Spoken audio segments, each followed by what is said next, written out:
My name is Hannah.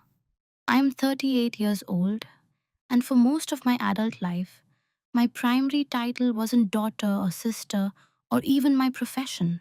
It was the reliable one. I live in a quiet suburb outside Manchester. I work as a patient coordinator at a private clinic. Nothing glamorous, just schedules, phone calls, paperwork. I've always been the person who remembers birthdays, who brings extra batteries, who stays late to finish what someone else forgot. People describe me as calm, practical, steady. What they don't usually notice is that calm doesn't mean blind, and steady doesn't mean small. For 7 years, I cared for my mother as her health slowly unraveled. Hospital visits, medication charts taped inside kitchen cupboards, nights sleeping lightly in case she called out. I rearranged my job, my friendships, my future plans, not dramatically, quietly, the way I've always done things. My older brother visited when he could. My younger sister sent flowers. They had careers, children, and busy lives. I told everyone, including myself, that it made sense for me to be the one at home. I was unmarried, flexible, good at this sort of thing. When my mother passed, grief wasn't loud. It was procedural. Forms, calls, arrangements. And then there was the will. They put me last. After 7 years, I didn't argue in the lawyer's office. I didn't cry. I didn't accuse anyone of manipulation or favoritism. I didn't fight the document. I changed my future. This isn't a story about revenge. There's no screaming courtroom scene. No dramatic reveal where someone falls to their knees in regret. It's quieter than that, slower, more deliberate. It's about what happens when the person everyone assumes will stay in place steps out of the role without warning. It's about how invisibility can become insulation, how silence, when chosen instead of imposed, becomes a strategy. And it's about the moment you realize that love, loyalty, and self erasure are not the same thing. Over the next hour, I'll tell you what it felt like to be the dependable daughter no one questioned, the small dismissals I ignored, the subtle shifts I almost missed, the discovery that changed everything, not the will itself, but what it revealed about how my life had been structured around other people's expectations. I won't exaggerate. I won't dramatize. I'll tell it plainly. Because sometimes the most powerful turning points aren't explosive, they're administrative. Have you ever realized you were playing a role in someone else's story long before you agreed to it? If you asked my siblings to describe me before all of this happened, they would have smiled kindly. Hannah's the organized one. Hannah doesn't mind. Hannah's good at taking care of things.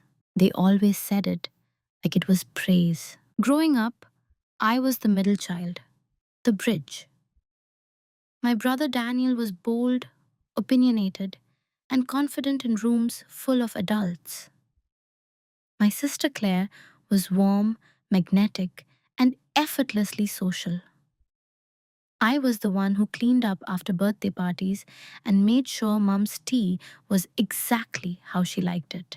Not because anyone told me to, because someone had to notice. By the time Mum's arthritis turned severe and the early signs of vascular dementia appeared, the pattern was already established. Daniel had a demanding career in London. Claire had two young children and a husband who traveled constantly. I had a stable job 15 minutes from home and a small terraced house I'd inherited half of when Dad passed. So the decision was formed without ever being spoken about. Hannah's closest. Hannah understands the medical stuff. Hannah's just better at these things. No one asked what it would cost me. At first, I didn't calculate it either. I adjusted my hours at work. I learned how to administer injections. I set alarms for medications at 2 a.m.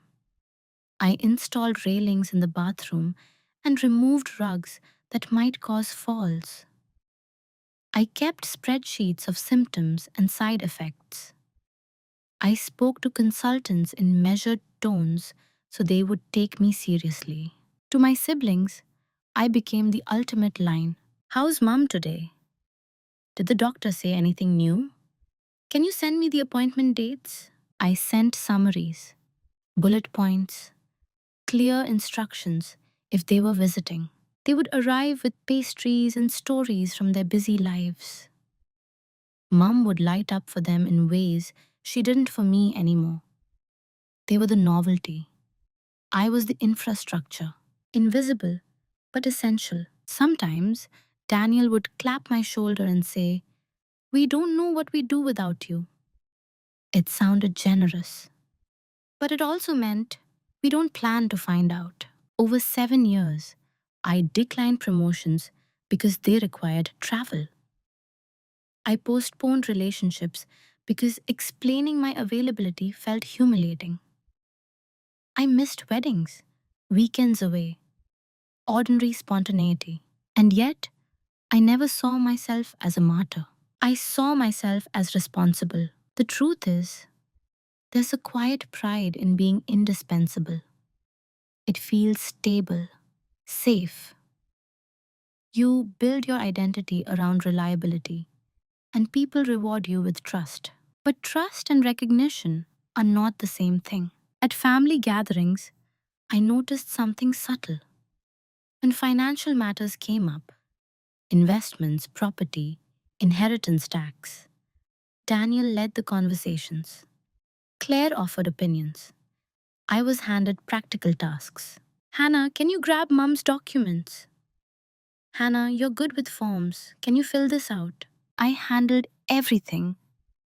I knew where every account was held, which insurance policies were active, and what repairs the house would need in 5 years. Yet no one ever looked at me as if I was steering anything. I was in the engine room, and engines, by design, are hidden below deck. If you had asked me then whether that bothered me, I would have said no. I would have explained that families function best when everyone plays to their strengths. I believed that until the day I realized I had been cast in a role I never consciously chose. And worse, everyone assumed I would stay in it forever. The first time I felt it, truly felt it, wasn't in the lawyer's office. It was 3 years before Mum died. We were sitting around her dining table, Daniel in from London for the weekend, Claire with the children coloring in the living room. Mum was having a relatively good day, clear-eyed, conversational. Those days felt like borrowed time. Daniel had just finished explaining something about property values rising in our area. "We should think ahead," he said casually. "If we ever need to sell, timing matters." I was clearing plates, listening without looking like I was listening. Mum nodded slowly. "Your father always said the house was security." "It is," Daniel replied. "But security only works if it's handled properly." He turned to Claire. "You and I should probably look into restructuring some things, just to be safe." I paused at the sink. "You and I. Not we, not the three of us." Claire agreed easily. "Yes, definitely. We don't want unnecessary complications later." I dried my hands and came back to the table. "What kind of restructuring?" It wasn't confrontational, just a question. Daniel smiled the way older brothers do when they think they're being patient. "Oh, just technical stuff. Tax efficiency. It's a bit dry." I held his gaze. "I manage Mom's accounts. I'll need to understand it." A flicker passed across his face. Surprise, maybe irritation. Then he laughed lightly. "Of course, you manage them, day to day. This is more strategic." Strategic. As if I were only capable of maintenance. Claire jumped in, well meaning. Daniel's just saying it's complicated. You already have so much on your plate. There it was.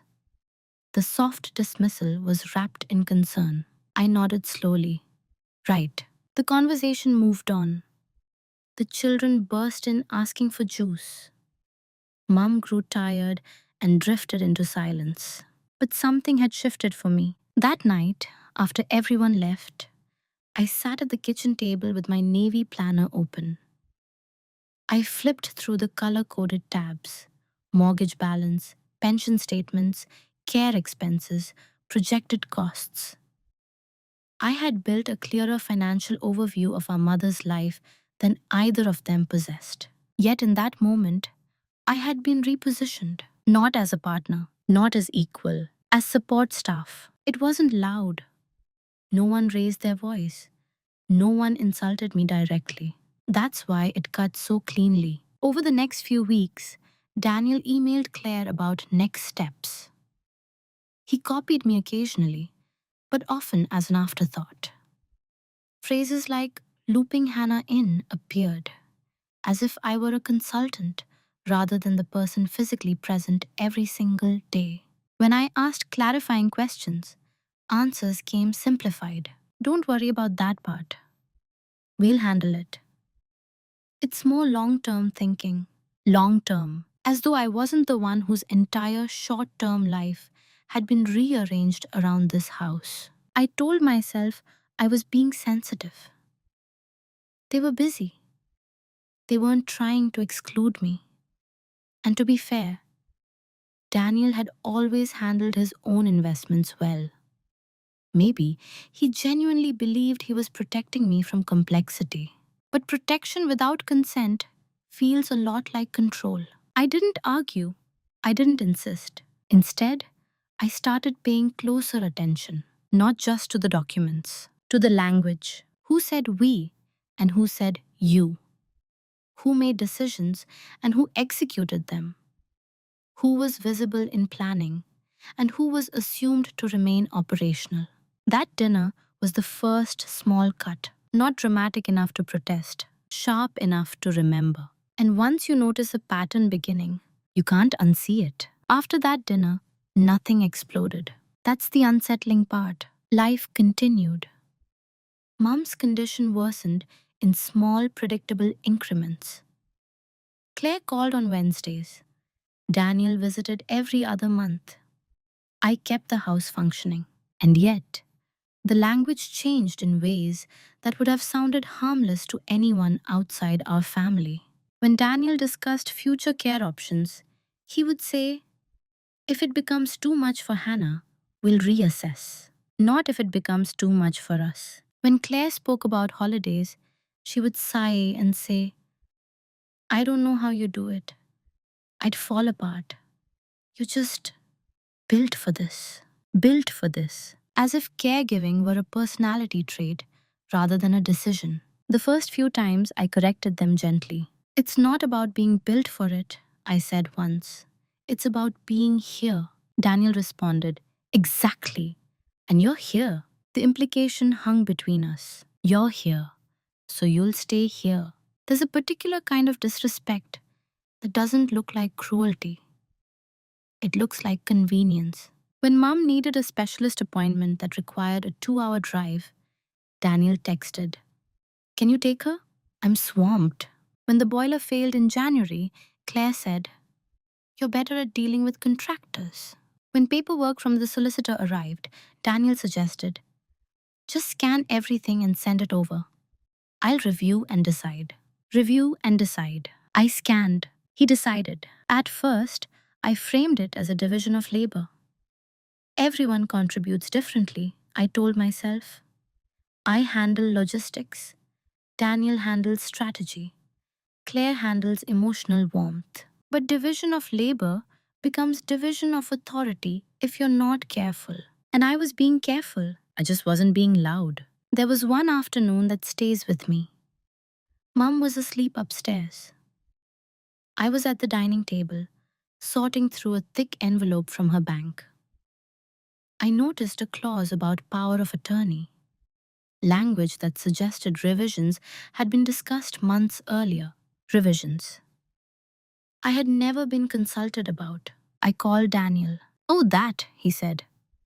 It was just preliminary. Nothing to worry about.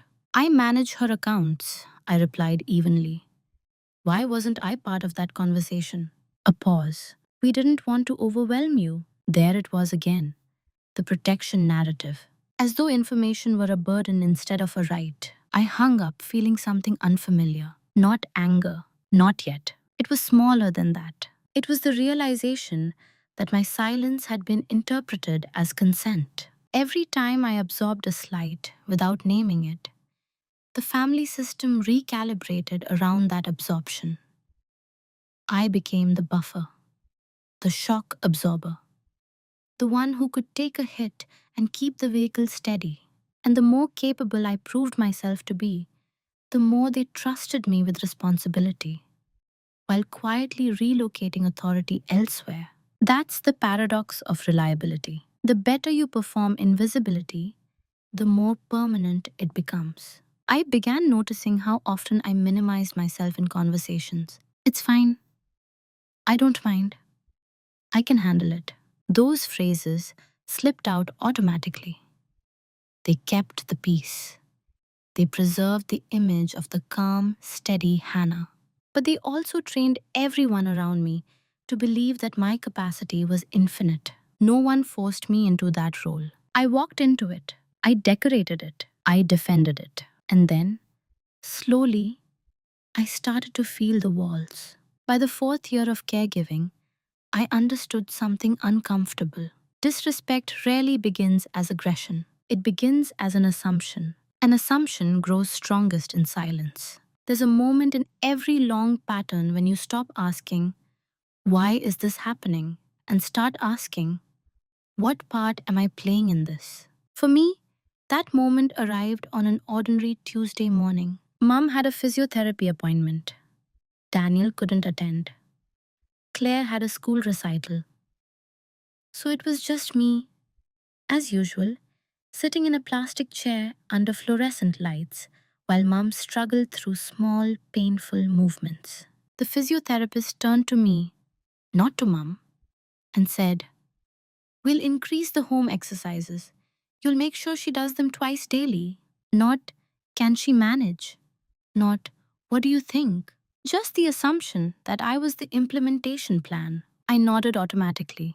Of course. On the drive home, Mum dozed in the passenger seat. I looked at her hands resting in her lap.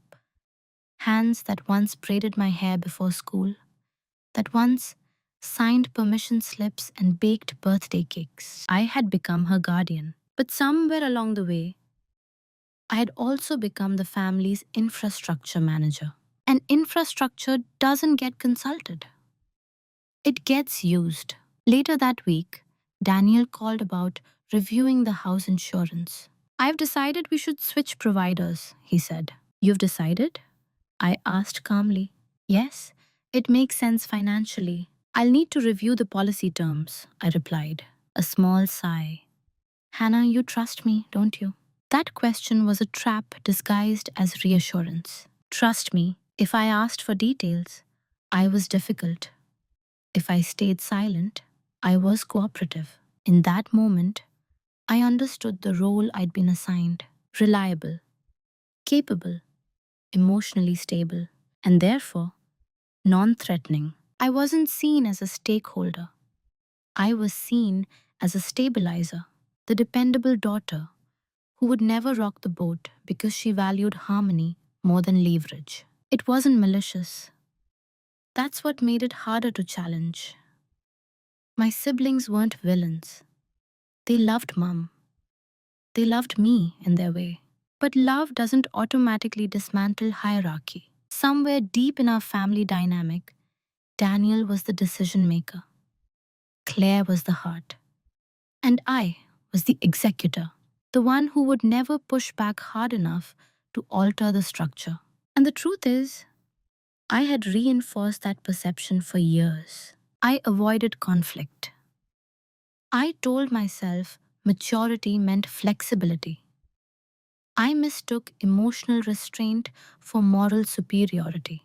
But emotional restraint without boundaries becomes self erasure. One evening, after mom had gone to bed, I opened my Navy planner and turned to a blank page.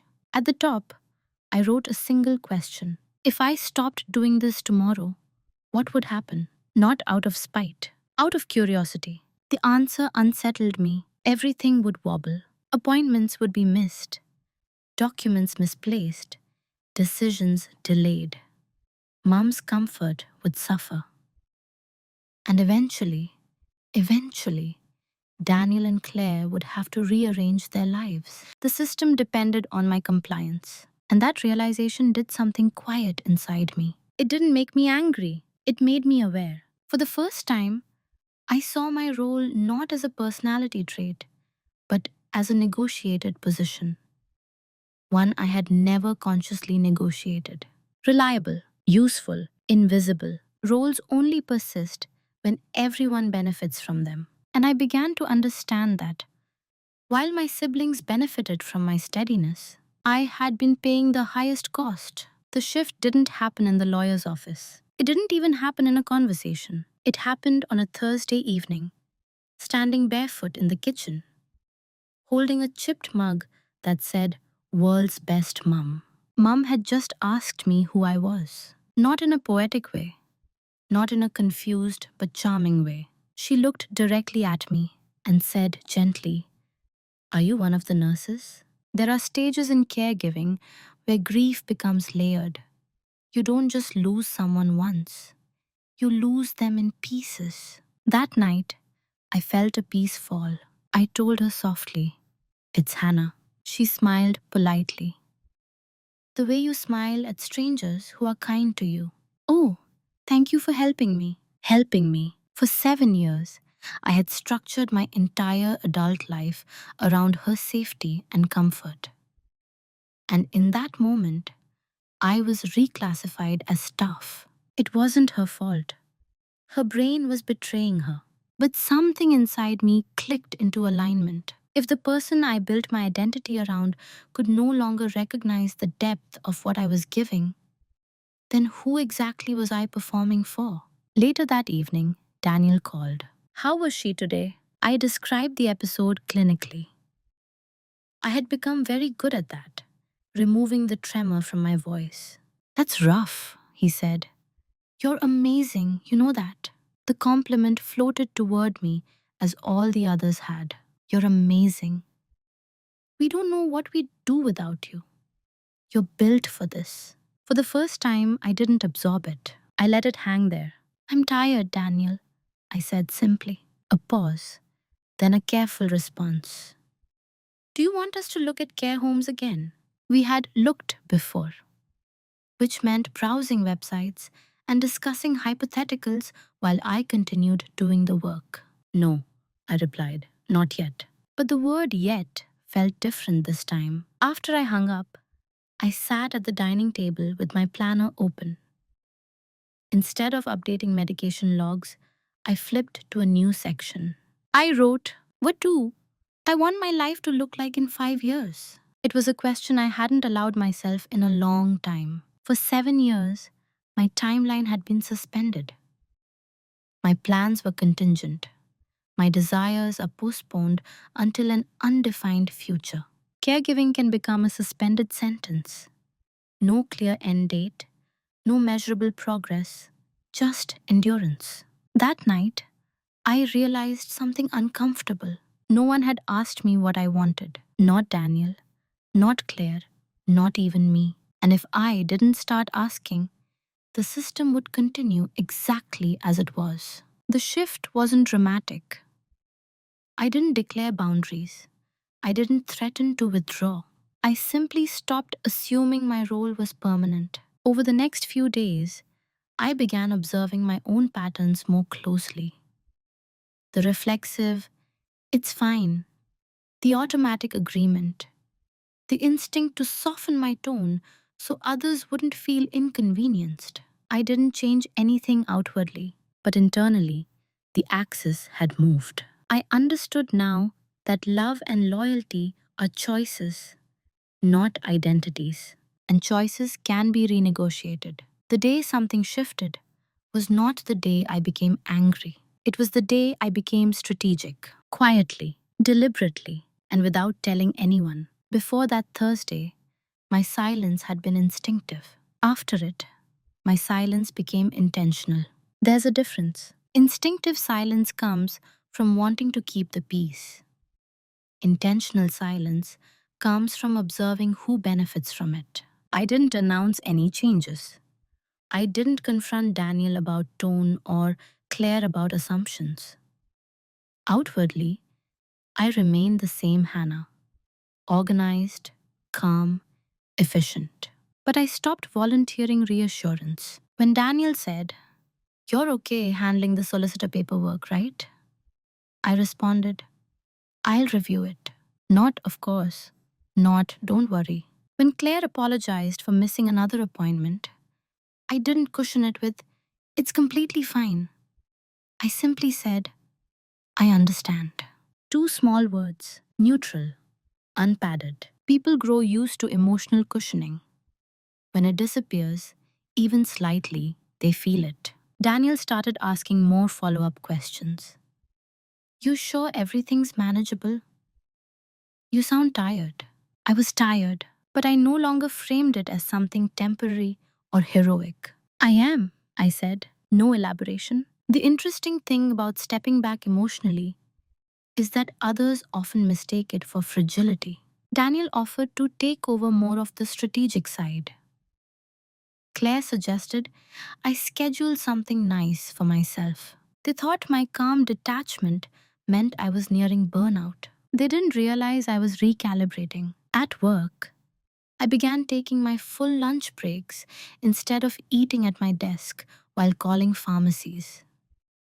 I updated my CV one evening, not to send anywhere yet, just to see what it looked like.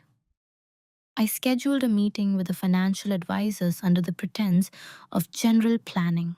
For the first time in years, I reviewed my own accounts with the same meticulous attention I gave Mum's. I had savings, not extraordinary, but stable.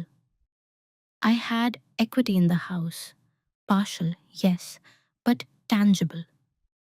I had pension contributions I'd barely thought about. I had more autonomy than I'd allowed myself to acknowledge. Silence gave me space to calculate. Meanwhile, subtle reactions began to surface. One Sunday afternoon, Daniel visited and found a folder labeled Estate Projections on the dining table. "What's that?" he asked casually. "Just scenarios," I replied. "Cost comparisons, long term possibilities." He frowned slightly. "You don't need to worry about all that." I met his eyes, calm. "I do."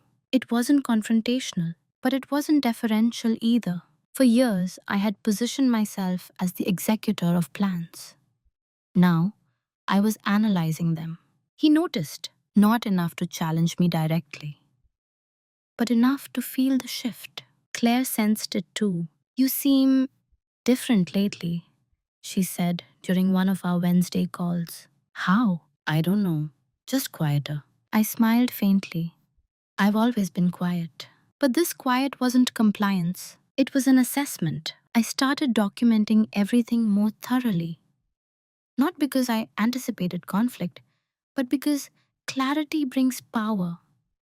Every expense, every consultation, every conversation about future decisions. Not obsessively, strategically. When you stop arguing for your value and start preparing for your independence, people don't always see it. They just sense something stabilizing beneath them has begun to move. And they call it moodiness, or stress, or exhaustion. They rarely call it what it is: awakening. Preparation doesn't always look like action. Sometimes it looks like routine. By the 6th year of caring for Mum, my days were so predictable that no one questioned them. Morning medications, light breakfast, short walk if the weather allows, laundry, calls, paperwork. Daniel and Claire saw continuity. What they never noticed was refinement. I began organizing Mum's financial documents into categories that went beyond necessity. Not just bills and statements, but timelines, decision trees, historical changes in account structures, copies of emails where Daniel referenced future restructuring. I wasn't building a case, I was building clarity. There's something grounding about facts. They don't argue, they don't get defensive, they simply exist. I created a digital archive, secure, time stamped, comprehensive. I reviewed the property deed again and noticed details I'd skimmed years earlier. I requested updated valuations under the pretense of insurance adjustments. No one questioned it. Hannah handles paperwork. At work, I quietly enrolled in an evening certification course in healthcare administration. It was online and flexible. I didn't tell my siblings. It felt premature to announce something that was still fragile. Every Tuesday night, after Mum fell asleep, I studied. Not because I had a guaranteed opportunity waiting, but because options are a form of leverage. I also met with the financial advisor twice more. We discussed inheritance tax structures in the UK. We talked about contingency planning, about what would happen if caregiving ended abruptly. Have you discussed estate intentions openly with your family? He asked. I paused. Not directly. He nodded carefully. That's often where complications arise. Complications. Such a clinical word for emotional landmines. Meanwhile, Daniel continued looping me into decisions as an implementer. Claire continued praising my resilience. They didn't notice that I had stopped seeking praise. There was one afternoon when something almost slipped. Daniel was visiting, reviewing documents at the table. I handed him a printed valuation. Where did you get this? He asked. Requested it last month. Why? For accuracy. He studied me for a moment. You've really taken this on. It wasn't a compliment. It was an observation. Yes, I said evenly. I have. What he didn't understand was that I was no longer taking it on for them. I was taking it on for myself, not to claim more, not to demand anything, but to ensure that when the time came, whenever that was, I wouldn't be surprised. Caregiving can distort your sense of the future. You live in maintenance mode for so long that you forget how to initiate. So I began initiating quietly. I updated my LinkedIn profile. I reached out to a former colleague about potential openings down the line. I reviewed rental markets in areas I'd once dreamed of living in. Manchester had been home, but it had also become a perimeter. The more I prepared, the calmer I felt. Not triumphant, not secretive, just steady. There's a misconception that power announces itself, that it's loud, visible, unmistakable. Real power, I've learned, often looks like paperwork. No one bothers to read. Like skills developed without applause. Like options cultivated without witnesses. Daniel and Claire believed the system was stable because it appeared unchanged. They didn't realize that stability and permanence are not the same thing. And beneath the surface of our family structure, something fundamental was shifting. Not in anger, in readiness. The will was read 2 weeks after the funeral. It was a grey morning, appropriately understated. The solicitor's office smelled faintly of old carpet and polished wood. Daniel sat upright, composed. Claire clutched tissues she didn't use. I folded my hands in my lap and listened. Mum's voice wasn't present, of course. Just legal language. Structured. Final. Specific gifts were listed first. Jewelry to Claire. Dad's watch to Daniel. A modest donation to her church. Then the house. To be divided. 60% to Daniel. 35% to Claire. 5% to me. 5. For 7 years of proximity. For 7 years of suspended life. There was a pause in the room after that number landed. Daniel shifted slightly. Claire blinked quickly. The solicitor continued reading, neutral as the weather. I felt something, but it wasn't shock. It was confirmation. All those subtle repositionings, all those conversations where I was operational but not strategic. The "we'll handle it" and "you don't need to worry." This was the architecture behind them. I didn't fight the document. I changed my future. When the reading ended, Daniel cleared his throat. "I'm sure Mum had her reasons." "I'm sure she did," I replied. And I meant it. Resentment would have been easy in that moment. There was fertile ground for it.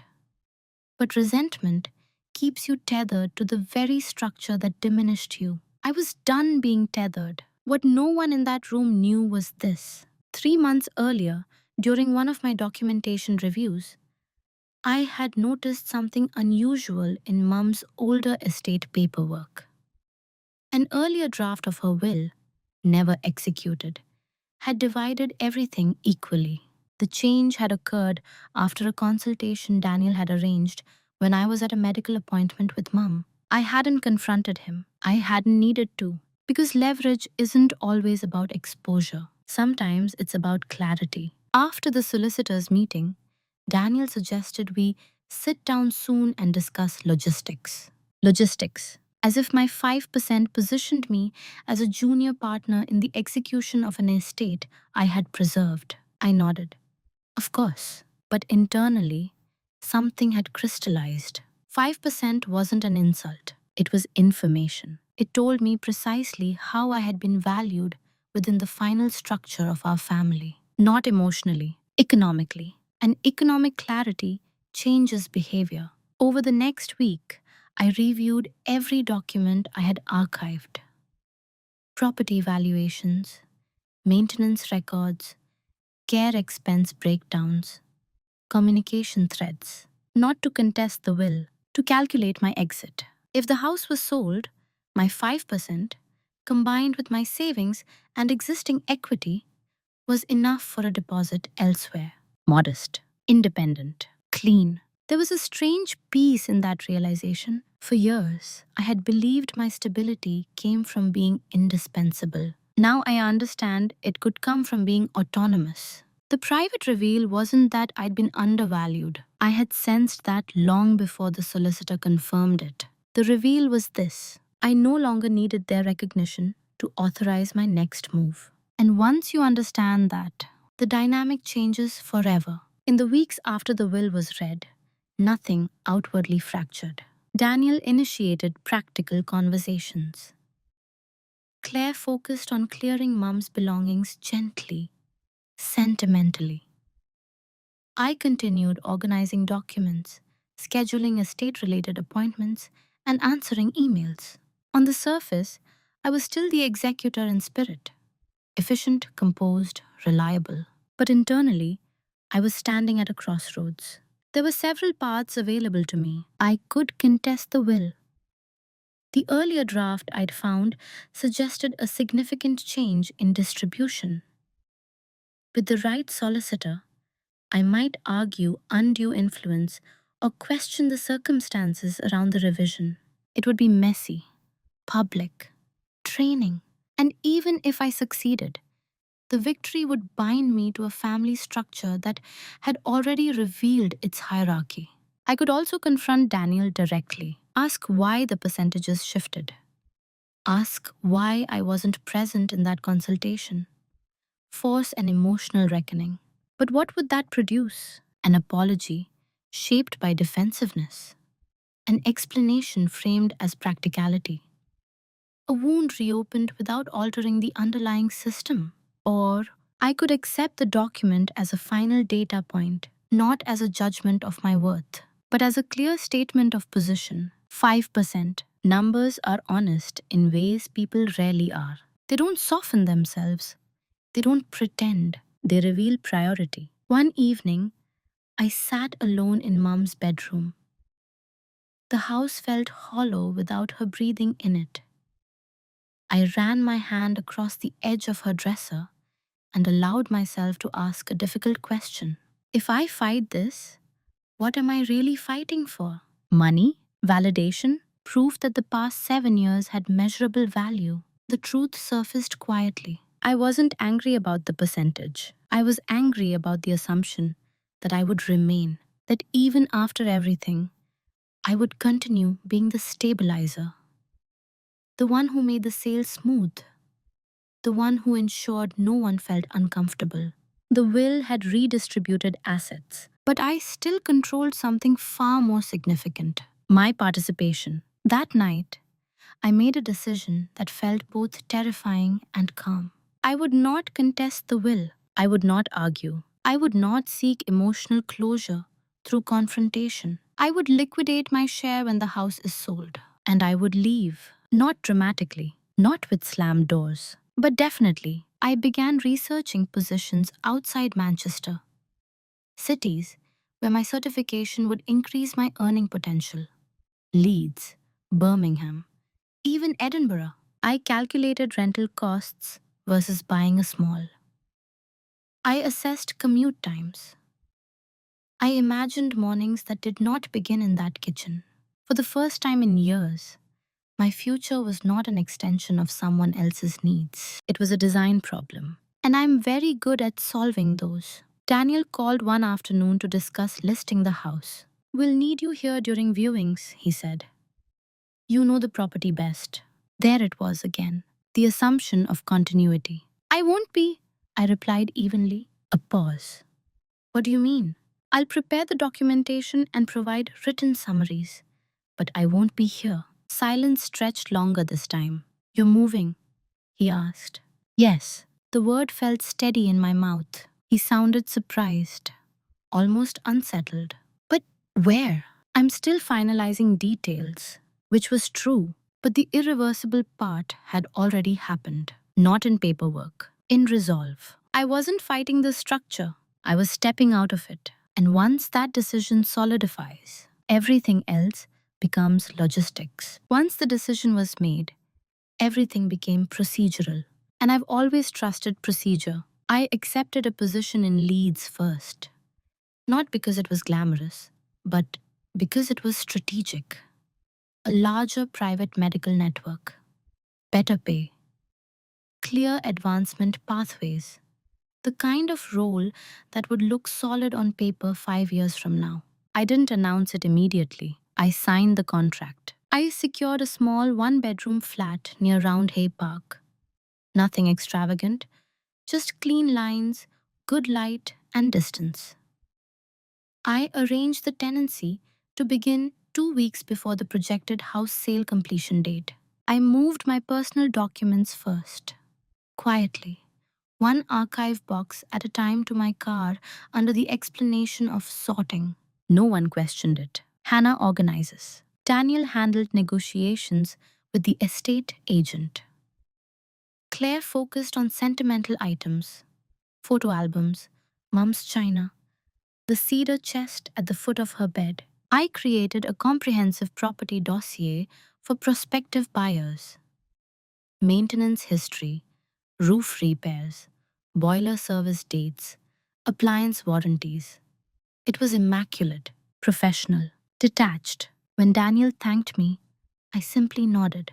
"You've made this so much easier," he said. "I'm glad," I replied. He still believed I was smoothing the transition for all of us. He didn't yet understand that I was smoothing my exit. I scheduled utility transfers. I arranged for my name to be removed from joint service accounts. I consulted a tax advisor to ensure my 5% share would be allocated efficiently. No drama, just alignment. There was a moment, though, during the final week before I left Manchester, when the weight of it pressed against me. I stood in the now nearly empty living room. The walls bore faint outlines where frames had once hung. The house echoed. 7 years of routines, 7 years of small sacrifices. No one had catalogued but me. I let myself feel it fully. Not bitterness, not even sadness exactly. More like completion. Caregiving had defined a chapter of my life, a meaningful one. I had shown up. I had done the work thoroughly. No one could rewrite that. But I would not let it define the next chapter by inertia. Daniel called. The night before I was due to leave. Are you sure about this? He asked. His tone was careful. Yes, it just feels sudden. It wasn't sudden. It had been building for years. I've been thinking about it for a long time, I said. He hesitated. You could have talked to us. I considered that. Perhaps I could have. But conversations require a shared willingness to reassess roles. And until the will, there had been no evidence that reassessment was welcome. I needed to decide first, I replied. We ended the call politely. No accusations, no raised voices, just distance forming where assumption once lived. The morning I drove to Leeds, the car felt lighter than I expected. Not triumphant, not vengeful, just unburdened. For years, silence had been interpreted as compliance. Now it was carrying something else entirely, autonomy, and no one fully realized it yet. Consequences don't always announce themselves. Sometimes they arrive as an inconvenience. The house was sold 6 weeks after I moved to Leeds. The process, thanks to the documentation I'd prepared, was smooth, efficient, predictable. Daniel transferred my 5% without delay. A clean transaction. No commentary attached. I thanked him. That was that. For the first month in Leeds, my life was quiet in a different way. My mornings began with a run through the park instead of medication charts. My evenings ended with coursework for an advanced management track that the clinic encouraged me to pursue. I slept through the night. The first call came on a Sunday afternoon. Hannah, Claire said, her voice slightly tight. Do you remember which insurer covered the boiler before 2021? I did. It's in the shared drive, I replied. Folder labeled Utilities Archive. Oh, a pause. Right. 2 days later, Daniel called. The buyer's solicitor has a question about an old extension permit. You handled that, didn't you? Yes, I said. All documentation was included in the property dossier. Could you just... It's in section 4, I interrupted gently. Chronologically ordered. Silence. They weren't angry. They were disoriented. For years, access to information had meant access to me. If something was unclear, I would explain it verbally. I would reassure. I would solve in real time. Now, the information existed independently, and so did I. A week later, Claire asked if I could come down for a weekend to help sort the final storage unit. I've started a new role, I said. I can't take time off yet. Oh, she hesitated. Of course. Of course. That phrase used to mean trust. Now it meant adjustment. It wasn't that they couldn't manage without me. It was that they had never practiced. Daniel eventually admitted as much during a call about tax filings. I didn't realize how much you were tracking, he said. I let that sentence sit. I was here, I replied simply. There was no accusation in it, just a fact. The real shift began 3 months later. Claire mentioned feeling overwhelmed coordinating care for her father-in-law, whose health was declining. It's exhausting, she confessed. The appointments, the forms, the constant responsibility. I listened. I didn't say, I know. She continued, I don't know how you did it for so long. For the first time, the statement wasn't praise. It was comprehension. Daniel's tone changed too. More careful, less assumptive. He began asking for my opinion on investments. Not because I was convenient, but because he had reviewed some of the estate projections I'd shared and realized their depth. You'd already mapped most of this, he said once. Yes, I answered. There was something like regret in his silence. Not dramatic regret, not an apology, just the slow recognition that systems they had benefited from were built on labor they hadn't fully valued. But by then, the structure had already changed. I wasn't available to resume my former position. I wasn't angry. I wasn't cold. I simply had a life that required my attention. Consequences rarely feel like punishment to the person who initiates change. They feel like gravity correcting an imbalance. And slowly, almost imperceptibly, my absence began to teach what my presence never had. Regret, when it comes, is rarely theatrical. It arrives in quieter forms: hesitation in a voice, longer pauses between words, questions that circle but don't quite land. It had been almost 6 months since I moved when Daniel asked if we could meet halfway for lunch. We chose a neutral cafe off the motorway, bright, impersonal, the kind of place designed for transitions. He looked older than I remembered, not dramatically, just aware. After small talk about work and traffic, he cleared his throat. I've been thinking, he began carefully, about the will. I waited. I didn't realize you weren't consulted about the final changes. There it was. Not an apology, an admission of oversight. I sipped my tea before answering. I wasn't. He nodded slowly. Mum was confused at times. The solicitor suggested simplifying things. I thought it made sense. For you? I asked it not sharply, just precisely.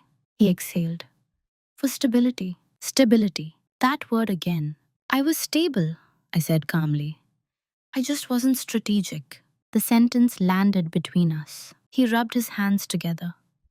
If I'd known it would make you feel, it didn't make me feel, I interrupted gently. It clarified. He looked at me then, really looked, as if trying to locate the version of me who would have absorbed this quietly. You could have said something, he said. I could have, I agreed. And? And I chose not to. There was no heat in it, no tremor, just truth. He leaned back, processing. Claire called me later that week, more emotional than Daniel had been. I keep thinking about how much you gave up, she said, and how none of us really recalibrated. I let her finish. I thought you were okay, she added softly. I was capable, I replied. That's not the same thing. Silence stretched on the line. I wish we'd handled it differently, she said. I believed her, but wishing is retrospective. Structures, once reinforced for years, don't collapse just because someone recognizes them. They shift when someone exits. I'm not angry, I told her.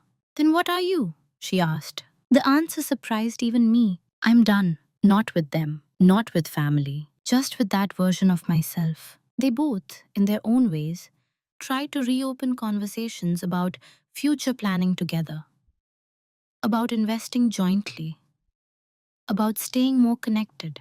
But a connection built on former roles doesn't survive role removal. I was willing to be their sister.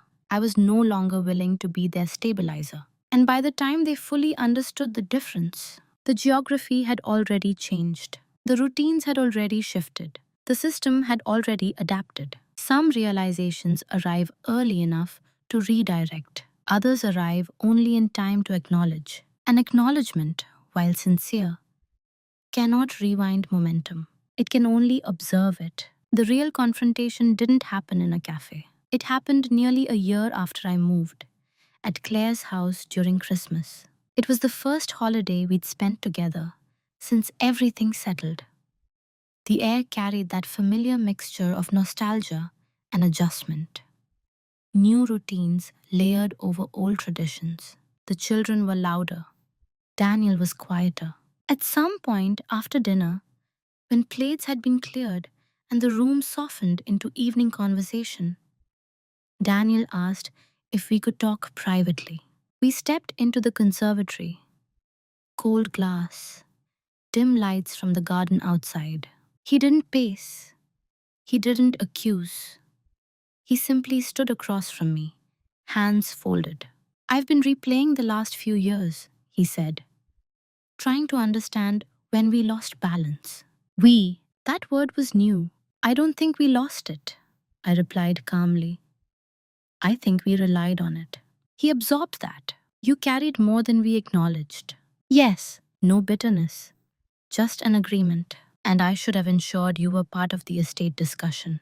You should have. Again, no edge. He looked almost relieved that I wasn't escalating. I can't undo it, he said. I know. Another pause. I don't want you to think we valued you at 5%. I held his gaze steadily. You didn't value me at 5%, I said. You valued the structure that way. He frowned slightly. The structure where I was useful but not central. I clarified. Something shifted in his posture then. Not defensiveness, but recognition. That wasn't intentional, he said. I know, intent matters less than impact. We stood in silence for a moment. The kind that isn't hostile but reflective. Is there anything you need from me now? He asked. It was a sincere question. I considered it carefully. No, I said. I need you to understand that I won't step back into that role. He nodded slowly. I see that. And for the first time, I believed he did.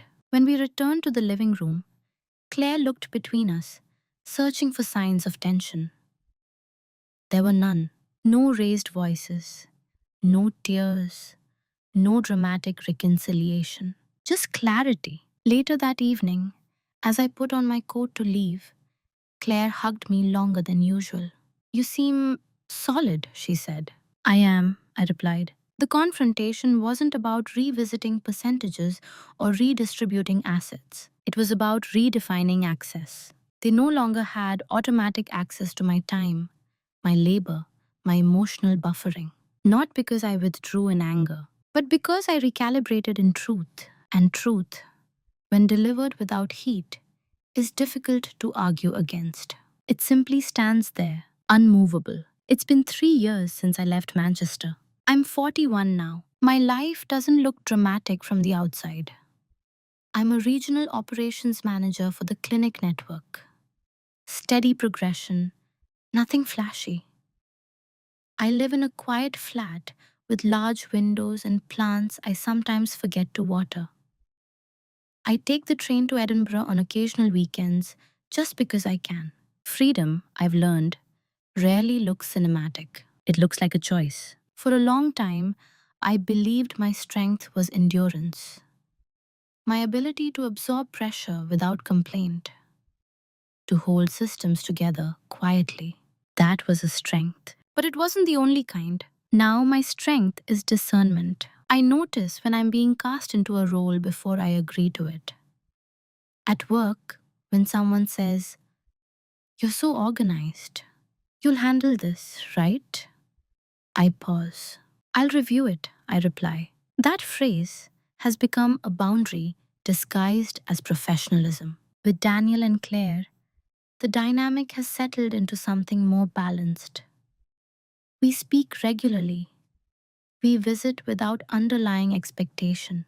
When Claire asks for advice about coordinating her father-in-law's care, I give it.